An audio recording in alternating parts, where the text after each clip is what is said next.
Hello and welcome to Newscentre. I'm Parikshit Luthra. The top story we are tracking this evening: government officials are set to brief the Parliamentary Committee on Foreign Affairs days after the United States hit India with 50% tariffs. President Donald Trump has alleged that India was fueling Moscow's war machine by buying Russian oil. The Indian ambassador to the US, Vinay Quatra, has also spoken to Republican Senator Lindsey Graham as the government attempts an outreach with lawmakers close to the White House. Remember, the senator previously advocated for a 100% tariff on buyers of Russian oil.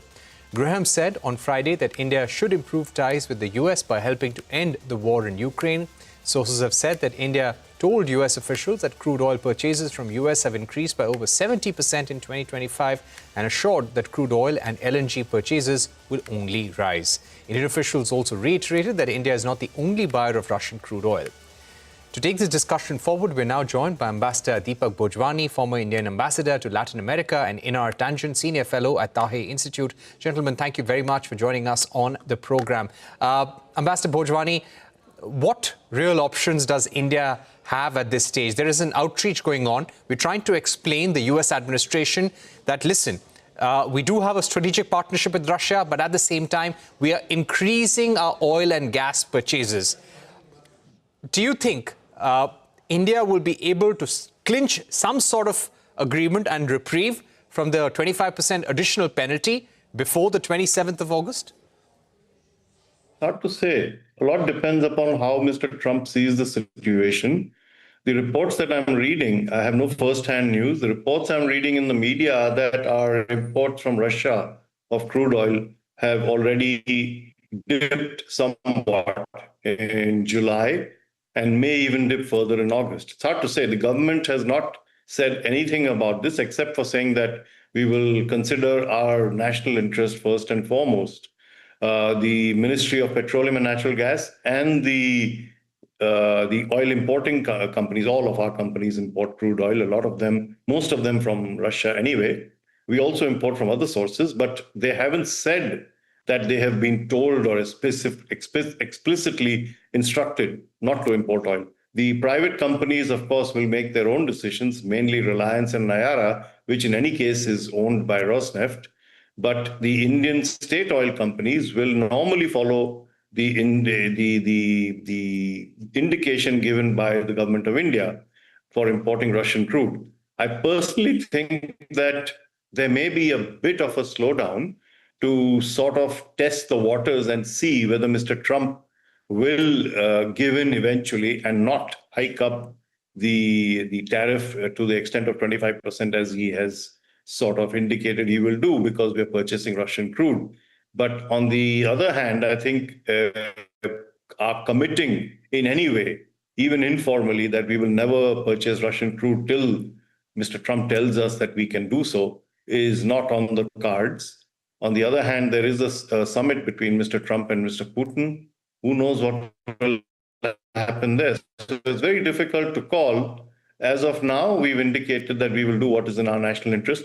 By the way, we also have other options. I mean, the crude oil market is very fluid. I understand that the production isn't going down in any significant manner. If anything, it may well be going up after the Saudi decision. So in that case, there will be plenty of oil around to be purchased, and we have traditional sources. The question will be one of price. Do we pay a little bit more, maybe $1 or $2 per barrel, to import from Saudi Arabia or Iraq or wherever else? So let's see what happens in the days and weeks to come. Right. Let me also go across to Einar Tangen. Einar Tangen, while the US has slapped additional tariffs on India for buying Russian oil, they've not done so on China for now. Lindsey Graham was one of the senators in the US who had been calling on the US administration to take action against countries like China and India. Clearly, the US is making a differentiation, but how is China preparing in case there's any kind of penalty or action by the US? Well, I think China's in a different position. And as you've heard J.D. Vance say, that he, when he was asked, why are you hitting on India, which is supposed to be your ally, and being so nice to China, he says, well, basically they have more cards that India doesn't. I think this is a slight.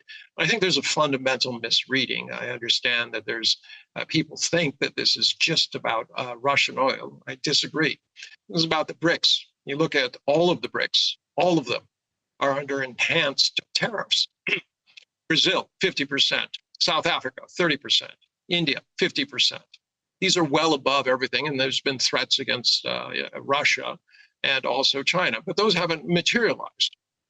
What you see here is a classic playground bullying. And why are they going after, the BRICS? Well, quite frankly, the BRICS scares America.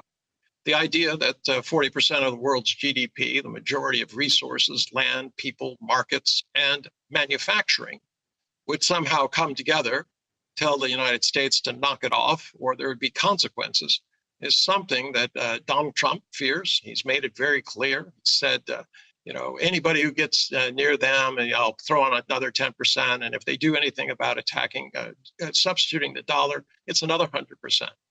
Well, I would love to play poker with Donald Trump because he has a lot of tells. Anything he's afraid of, he makes some bombastic statement about. So I think that people in India should really start thinking a little bit more about the larger picture and what it is, because it doesn't make any sense whatsoever. They're not hitting Turkey for this, and they're certainly not hitting the EU, which is the one who's buying the oil from Turkey, and also India. So it doesn't make any sense. Trying to make sense of it and not seeing the larger picture, I think, is missing the point. Right. Going across to you, Ambassador Bhojwani, very important summit between Russia and US coming up in Alaska on 15th. How important will this be for India-US negotiations as well? I'm not sure if that would come into play, but yeah, it's important for the world as such, because anything that lessens the tensions and gives Mr. Trump an excuse to ease up. I think he's looking for an excuse. He wants a way out. He's painted himself into a corner by saying he'll do this and that to Russia. I think a lot of it is bluster, but he may well go ahead and do something drastic and stupid. He's been known to do that. The point is how much Russia will Russia give in on the stand it's taken, on Ukraine, not joining NATO, on the territories it has and has incorporated into Russia, and that must be recognized, and so on and so forth, and on the sanctions, because that would be important to us, because if Trump agrees to lift some sanctions, that could be a tremendous relief for us and for the rest of the world. But it's hard to say what will happen. I believe from Trump's body language and from his actual language that there may have been something cooked up already, although it's hard to say. But I think we should try and see if we can be optimistic about this. It's not too far away, a few days away. Let's see what happens. I believe Mr. Trump and his team may have got a sense that they can't push Russia too far. And Trump is looking not for a win here, but for a way out. And Zelensky and Europe, obviously, we've seen from their statements that they're really worried. Zelensky is still claiming absurdly that he's not going to give up any Ukrainian territory. Let's see how far he goes with that. Right. We've run out of time, but thank you very much, Ambassador Bhojwani and Einar Tangen, for joining us for that important perspective.